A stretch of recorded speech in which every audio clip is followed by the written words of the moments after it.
3 true winter night horror stories. Hey everyone, it's your boy back with another video.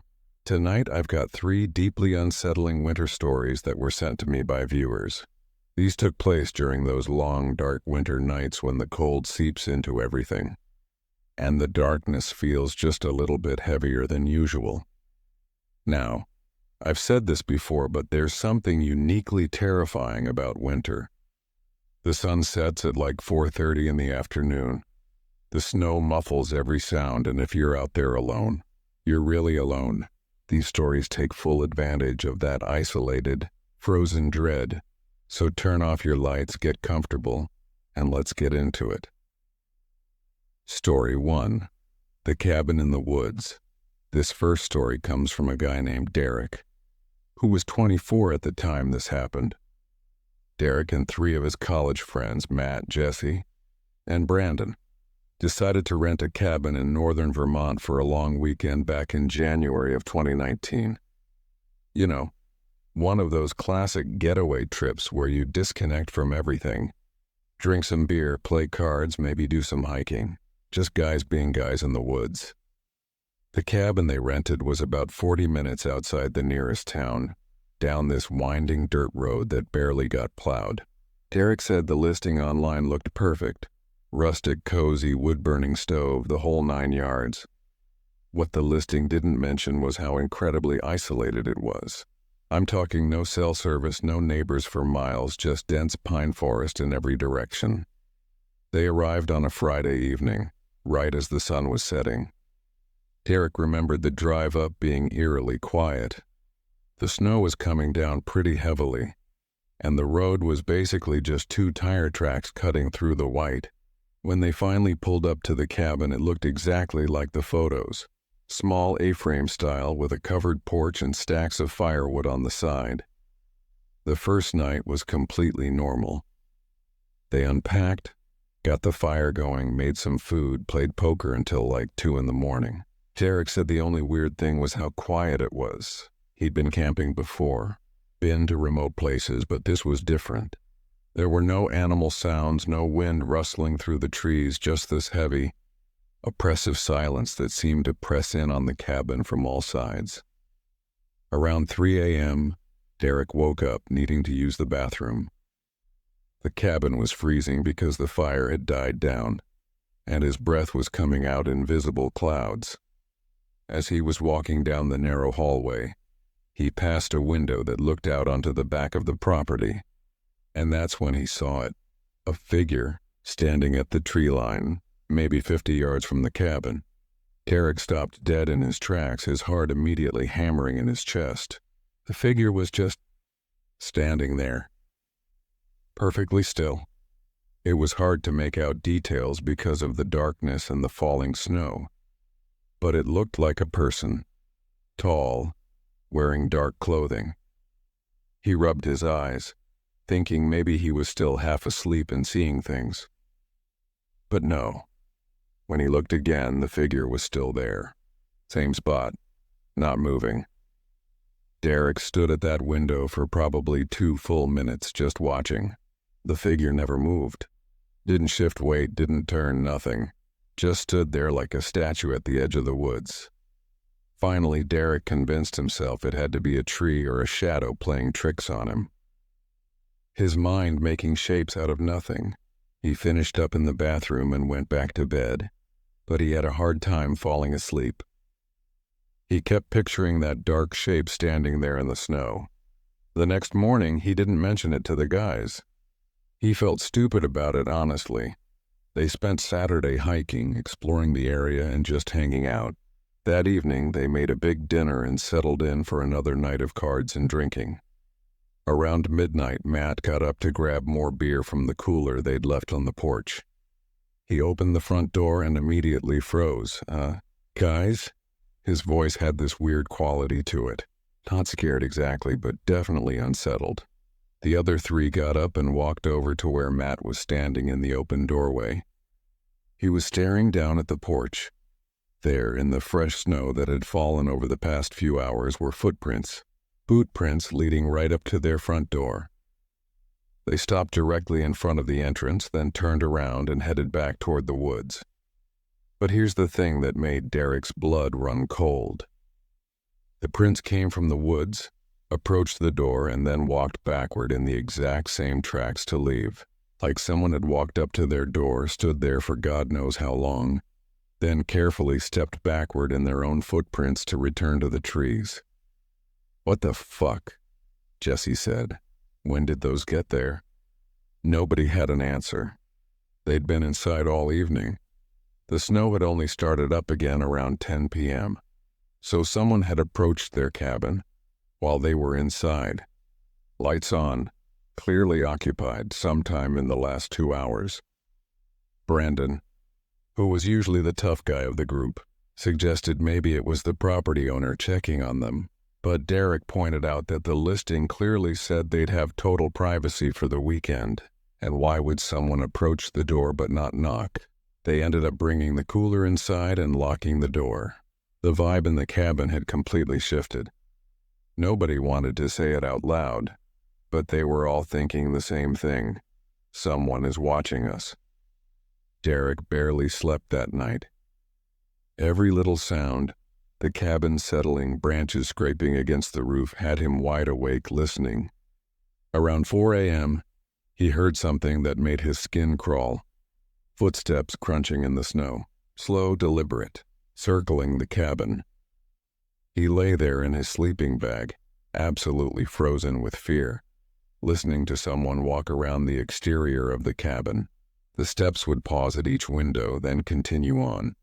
Derek could hear them pass right by where he was sleeping, separated from him by only a thin wall and a pane of glass. The footsteps made a complete circle around the cabin, then stopped at the back door. Derek heard the doorknob slowly turn, once, twice, testing it. The door was locked. Then, nothing. The footsteps retreated back into the woods. In the morning, Derek immediately checked with the other guys. Nobody else had heard anything. They thought he'd had a nightmare, but when they went outside to pack up the car, they'd all unanimously decided to leave a day early. Derek found more prints. These were different. Multiple sets all around the cabin, and this time they hadn't tried to hide them. There were prints under every window, marks in the snow where someone had stood face pressed close to the glass looking in. At the back door there was a perfect outline where someone had knelt down trying the knob. But the worst part? At the edge of the tree line there were 3 distinct sets of prints. 3 different people standing side by side watching the cabin. They'd been surrounded. The drive back was tense and quiet. About halfway to town, Derek checked his phone and found he had service again. He pulled up the rental listing, thinking maybe he'd see reviews mentioning weird stuff. The listing was gone, completely deleted. He searched the property management company, also gone. The phone number he'd called to book the place? Disconnected. To this day, Derek has no idea who owned that cabin, who was watching them those nights, or what would have happened if they'd stayed that last day. He tried researching the property records for that area, but the address from his booking confirmation doesn't match anything in the county database, like the place doesn't officially exist. Story 2. The Stranded Motorist. This next story was sent to me by a woman named Alicia. She was driving home from her parents' house in rural Wisconsin during a particularly brutal winter storm back in February of 2020. This was right before everything shut down for COVID, and she'd been visiting them for what ended up being the last time before lockdown started. The drive from her parents' place to her apartment in Madison was usually about 2.5 hours, but with the storm, Alicia knew it would take longer.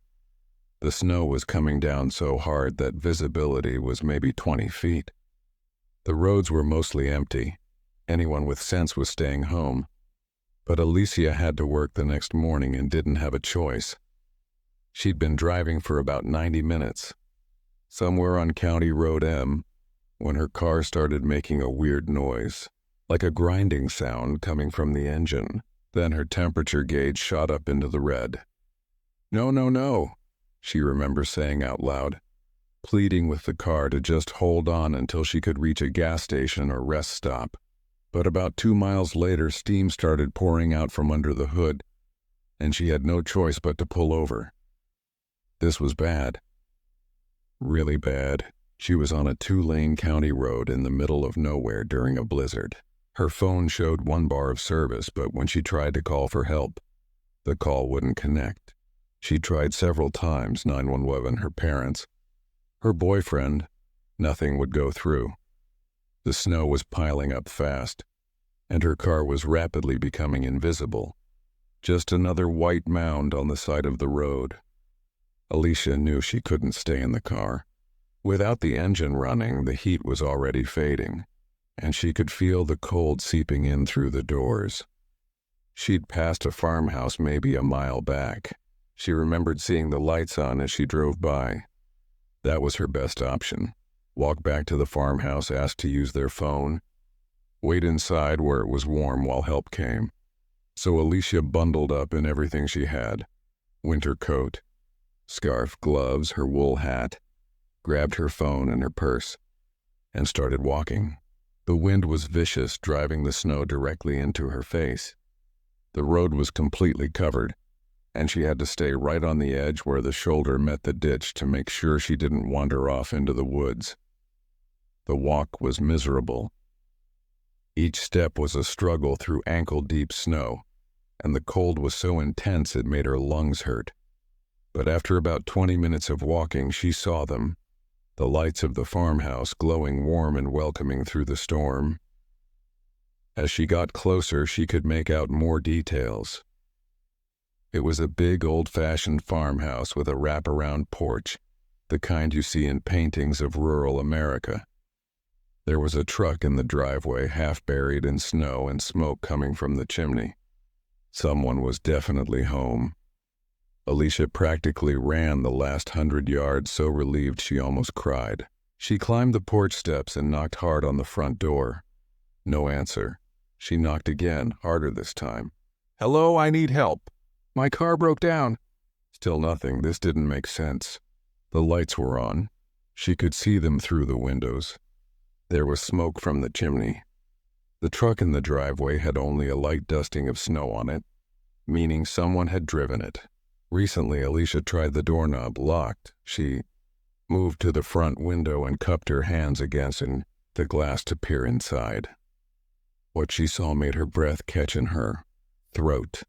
The living room was old-fashioned, like something from the 1950s. Floral wallpaper, a rotary phone on a side table, an ancient-looking television. But everything was covered in a thick layer of dust. And there, sitting on the couch, facing away from her, was a figure. At first, Alicia thought it was a person. But as her eyes adjusted, she realized it was a mannequin, or maybe a dummy of some kind. It was wearing a dress, a faded floral print, and had long gray hair that hung down its back. "Hello?" She called out, knocking on the window now. "Is anyone home?" The figure on the couch didn't move. But then, and this is the part where Alicia's voice cracked when she was telling me this story, its head slowly began to turn, not like a person turning to look at something, but rotating in place, mechanical and jerky, like something out of a horror movie. The head kept turning impossibly far, until it was facing completely backward, looking directly at the window where Alicia was standing. But it didn't have a face. Where the features should have been, there was just smooth, blank skin like an unfinished sculpture. Alicia screamed and stumbled backward off the porch, landing hard in the snow. She scrambled to her feet and started running, not back toward her car, but further down the road, away from that house. She didn't care about the cold anymore, didn't care about the storm. She just needed to get away from whatever that thing was. She ran for what felt like hours, but was probably only 10 minutes before she saw headlights approaching through the snow. A truck. She ran into the middle of the road, waving her arms frantically. The truck stopped, and an elderly man rolled down his window. "You okay, miss? What are you doing out here?" Alicia was crying, struggling to get the words out. She explained her car had broken down. She'd tried to get help at the farmhouse, but something was wrong. Something was very wrong with that place. The old man's expression changed. "What farmhouse?" "The one back there," Alicia said, pointing behind her. "Maybe half a mile back." "The big one with the porch and the lights on." The man shook his head slowly. "Miss, there's no farmhouse down this road. Not for at least 5 miles in either direction." "No, I was just there," Alicia insisted. "It's right there, you can see the lights." The man pulled his truck over and got out, looking in the direction she was pointing. There was nothing, just dark woods and falling snow. He had her get in his truck to warm up, then drove her back the way she'd come, going slow. They passed her abandoned car. They kept driving, and the farmhouse never appeared. Where Alicia swore she'd seen it, there was only forest, dense, dark, and unbroken. The old man ended up driving her all the way to the nearest town, where she called a tow truck for her car and her boyfriend to come pick her up. She asked him about the area, whether there had ever been a farmhouse on that stretch of road. He thought for a long moment, then said, "Well, there was a place, way back, belonged to a woman named Edith Kramer. This was probably 60, 70 years ago. She lived alone after her husband died. One winter, they found her frozen in her living room. She'd been sitting on her couch, just staring at the door, like she'd been waiting for someone to come help her. But nobody knew she was in trouble. By the time they found her, she'd been dead for weeks." He paused. "They tore that house down in the 70s. Nothing left of it now. Alicia never drove that road again. She takes the highway now, even though it adds 40 minutes to her trip. And sometimes, on particularly snowy winter nights, she wonders, if she'd tried harder to get into that house, would she have ended up like Edith Kramer? Sitting on a couch in a place that doesn't exist, waiting for help that would never come." Story 3. The Ice Fishing Trip. This last story is probably the most disturbing one I've received in a while. It comes from a guy named Travis, and it happened during an ice fishing trip in northern Minnesota back in December of 2018. Travis and his uncle, Dale, had been going on this trip every year since Travis was a kid. They'd drive up to a remote lake, set up their ice shanty, and spend the whole weekend fishing, drinking beer, and just enjoying the peace and quiet. It was their tradition. This particular lake was called Mirror Lake, one of those names that sounds beautiful but also kind of ominous when you really think about it. It was about 5 hours north of Minneapolis, way out in the Superior National Forest. The lake was decent-sized, maybe 2 miles across, and during the winter, it froze solid enough to drive trucks on. They arrived Friday afternoon and drove Travis's truck right out onto the ice, parking it near the center of the lake where Dale had always had good luck. They set up their shanty, basically a small tent with a heater and a hole cut through the ice, and got their lines in the water before dark. That first evening was normal. Cold as hell, but normal.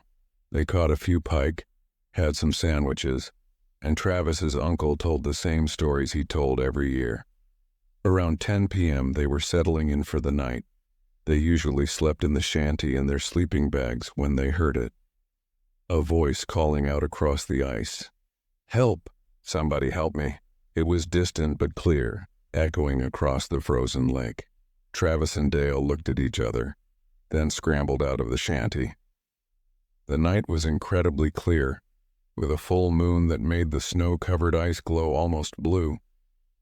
They could see for probably a quarter mile in every direction. There was nobody there. "Hello?" Dale shouted. "Where are you?" No response, just the wind whistling across the ice. They waited for maybe 5 minutes, but the voice didn't come again. Eventually, they convinced themselves it had been the wind or maybe someone far away on the shore, their voice carrying across the frozen lake in weird ways. They went back inside and tried to sleep, but Travis found it difficult. Something about that voice bothered him. It had sounded close, like the person was right outside their shanty. But there'd been nobody there. Around 2 in the morning, Travis woke up to the sound of footsteps crunching in the snow outside. Slow, heavy steps walking around the shanty in a circle. He lay there in his sleeping bag listening, his heart pounding. "Uncle Dale," he whispered. "You awake?" Dale grunted. "Yeah, you hear that?" The footsteps continued circling. Once, twice, 3 times. Then they stopped directly outside the door of the shanty. Silence. Travis and Dale didn't move, barely breathing. Then they heard it, scratching. Something was scratching at the fabric of the shanty, right near the door. Long, slow scrapes like fingernails dragging down the material. This went on for maybe 30 seconds, then stopped. The footsteps walked away, fading into the distance across the ice. Neither of them slept the rest of that night. As soon as the sun came up, they got out of the shanty to investigate. There were footprints in the snow around their shelter, fresh ones. But here's what was weird. They didn't lead anywhere. The prints circled the shanty 3 times, then stopped at the door. But there were no prints leading to or from the circle. It was like someone had teleported to that spot, walked around their shelter, then vanished. Dale suggested maybe it was another fisherman messing with them, though he didn't sound convinced. They decided to pack it in and head home early. This trip had gone from peaceful to deeply unsettling, and neither of them felt right about staying another night. As they were loading up the truck, Travis noticed something odd. There was another shanty set up about 300 yards away, closer to the western shore. He pointed it out to Dale. "Was that there yesterday?" Dale frowned. "I don't think so. I would have noticed another shelter out here." They both stared at it. The shanty was blue, older looking, and there was no vehicle near it. No tracks leading to it. No movement. It just sat there on the ice, silent. "Should we check if they're okay?" Travis asked. Dale hesitated. Something about that shanty felt wrong. But they were already out there, and if someone was in trouble... "Yeah, all right. Let's make it quick." They drove the truck over, parking about 20 feet away. As they approached the shanty on foot, Travis noticed the snow around it was completely undisturbed. No footprints, no tracks, nothing. Like it had been dropped there from the sky. "Hello?" Dale called out. "Anyone in there? You folks all right?" No answer. They reached the door of the shanty, just a flap of heavy canvas, and Dale pulled it open. Travis will never forget what he saw inside. There was a man sitting on a folding chair facing the hole cut in the ice. He was wearing old-fashioned winter clothes, the kind from maybe the 1970s or 80s, and he was frozen solid. Not dead and frozen, but frozen. His skin was white with frost, his eyes glazed over with ice. He was holding a fishing rod, the line disappearing down into the black water of the hole. Dale grabbed Travis's arm. "We need to go now," but Travis couldn't move, because as he was staring at the frozen man, he noticed something at the edge of the ice hole, a hand reaching up out of the water, then another hand, and another, pale waterlogged hands gripping the edge of the ice, pulling. "Drive!" Dale screamed, and that broke the spell. They ran back to the truck, Travis fumbling with the keys, his hands shaking so badly he could barely get them in the ignition. The engine roared to life and he slammed it into gear, fishtailing on the ice as he accelerated back toward shore. In the rearview mirror, Travis caught a glimpse of the blue shanty. It was surrounded now, dark figures emerging from the ice hole, standing around it in a circle. Too many to count. They didn't stop driving until they hit the highway. Even then, Dale insisted they keep going until they were at least 50 miles away from that lake. They stopped at a diner in a small town and called the local police, told them there was a dead body in a shanty on Mirror Lake. The cops were skeptical but said they'd check it out. Travis and Dale gave them the exact location, described the blue shanty, the whole thing. Then they drove home. 2 days later, Travis called the police department back to find out what they'd found. The officer he spoke to sounded confused. "We sent a team out to Mirror Lake," the officer said. "Did a full sweep. There was no shanty out there, no body." "Are you sure you were at Mirror Lake?" Travis insisted they were. He even drove back up there himself the following weekend in broad daylight with 2 of his friends. They searched that whole damn lake. There was no blue shanty, no sign there'd ever been one. But when Travis checked the ice near where it had been, he found something that made his blood run cold. There were marks in the ice, dozens of them, handprints, all around a spot where the ice had recently refrozen, like something had been cut through it then sealed back up.